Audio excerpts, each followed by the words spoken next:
Hey, True Believers, Englentine here with another Top 10 comic books sold to readers. Yep, Comicron counts down those that are sold to the shops. This is the one where people take it from the shop, well, or at least buy it, and then go on home with it.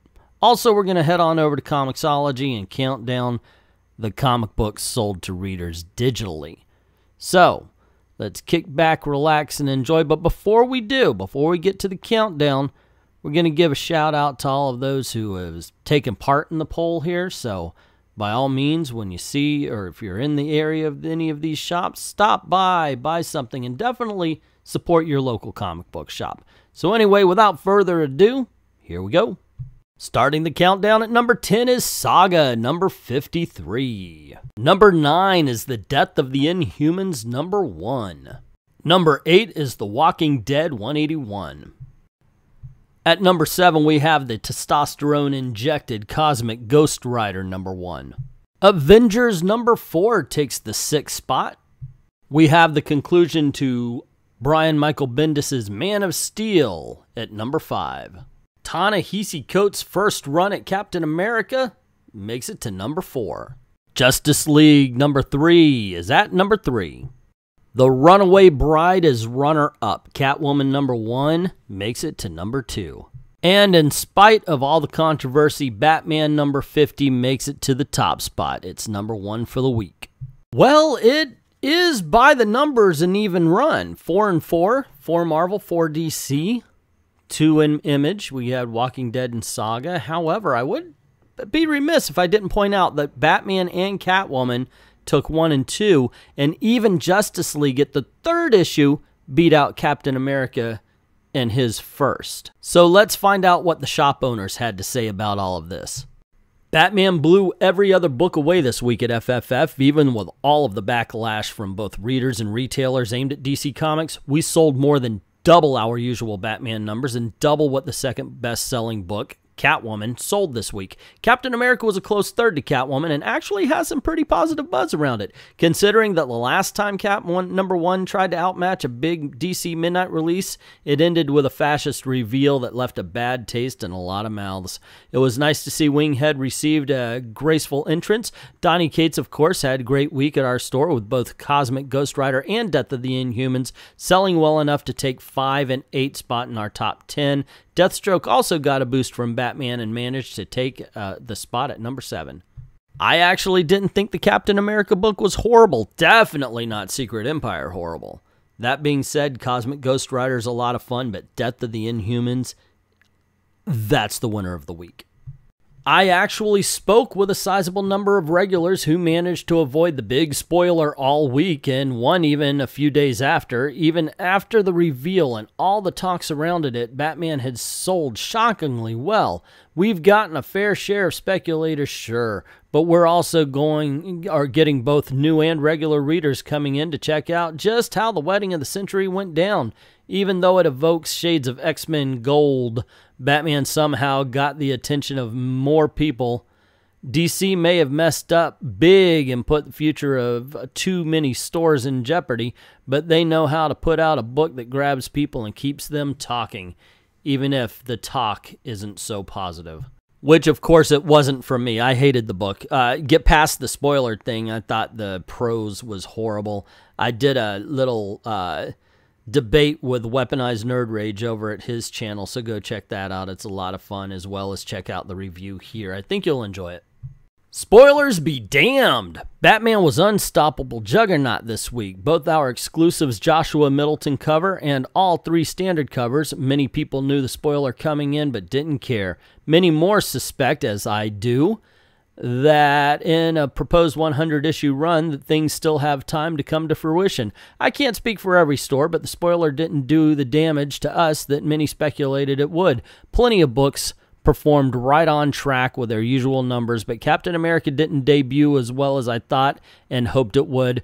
Cosmic Ghost Rider exceeded expectations, going higher on the list than anticipated. Well, no way will you ever hear me say Ghost Rider is a good book, but you're going to hear me say it's a fun book. It is definitely like a B-movie 1980s action film put to page. I enjoyed every bit of it. It's just that kind of thing. It's a guilty pleasure book. Some big releases this week. Batman number 50 had no trouble taking the top spot on our bestseller list this week despite the abundance of spoilers available online, and it also helped propel Joel Jones' new Catwoman number 1 into our top 3. And between those two DC titles, Ta-Nehisi Coates and Laniel Francis Hughes, I definitely butchered that name, Captain America number 1 was our runner-up. I can tell I may run out of things to say about Batman 50 and Catwoman. I wasn't a fan of either, in all honesty. I truly just did not like these books.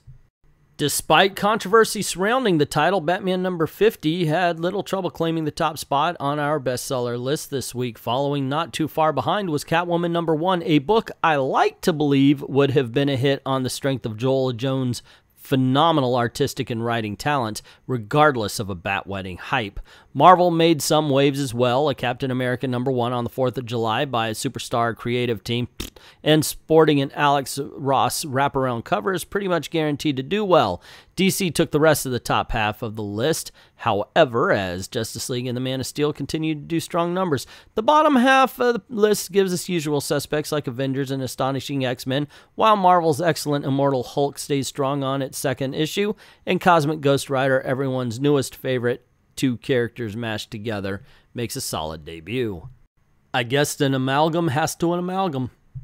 July 4th was a heck of a day. We had a line and everything, like it was Black Friday instead of July 4th. I think with the 4th being in the middle of the week, not as many people traveled for the 4th and had the day off, so they stopped in.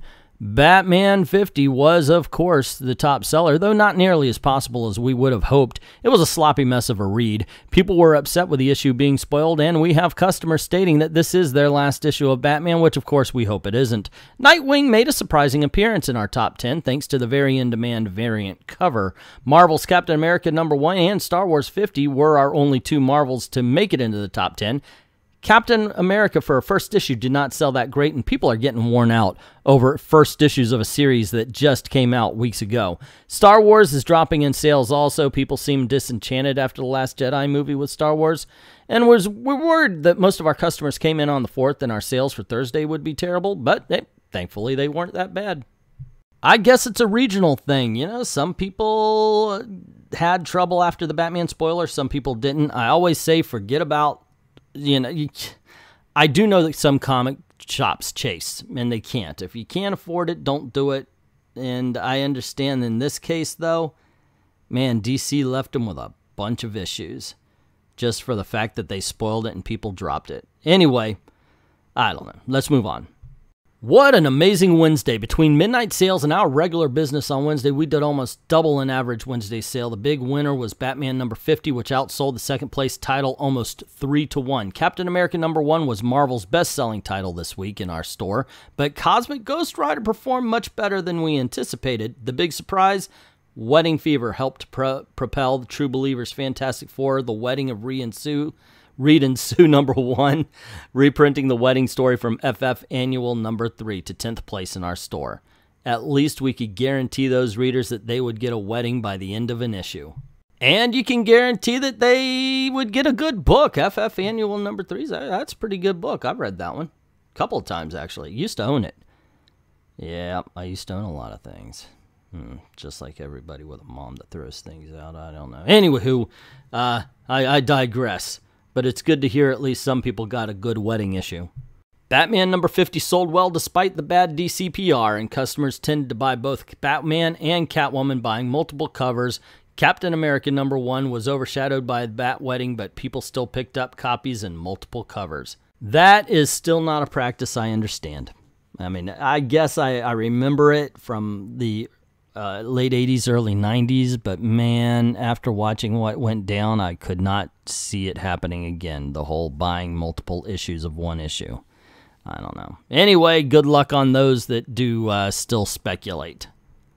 And if you have anything to say about what they said about what happened this week, or if you just have your own opinions, by all means, please put them down in the comment section below. For now, though, we're going to go on over to Comixology and see if it's Marvel or DC who wins the digital week. And starting off the digital contest, at number 10 is the Immortal Hulk number 2. DC Comics fires right back at number 9. We have Injustice 2, Chapter 65. In the 8th spot, we have Star Wars, number 50.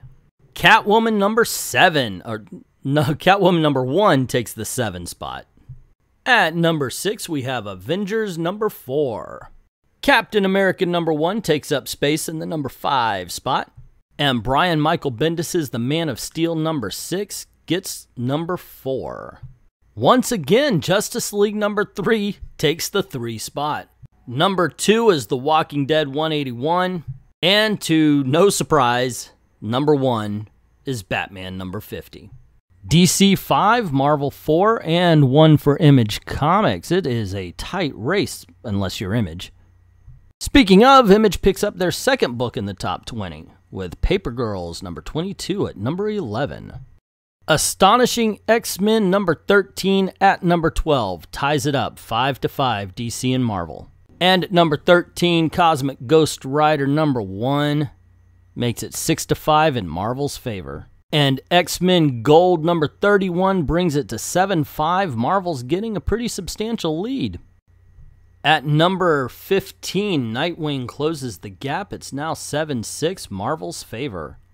And Deathstroke ties it up at number 16. It is now 7-7. At number 17, we have Green Lanterns. DC's now ahead, 8-7. At number 18, Doctor Strange number 3 ties it up, 8-8. At number 19, Hunt for Wolverine, Weapon Loss number 3 makes it 9-8 in Marvel's favor. And then finally, boom, Death of Inhumans number 1 at number 20 clinches it for Marvel. Marvel wins the week if you're going by number of books in the top 20 and in the top 10 of hard copies. Now, granted, Batman has number 1. You cannot discount that, and I wouldn't discount it if it was a Marvel ever.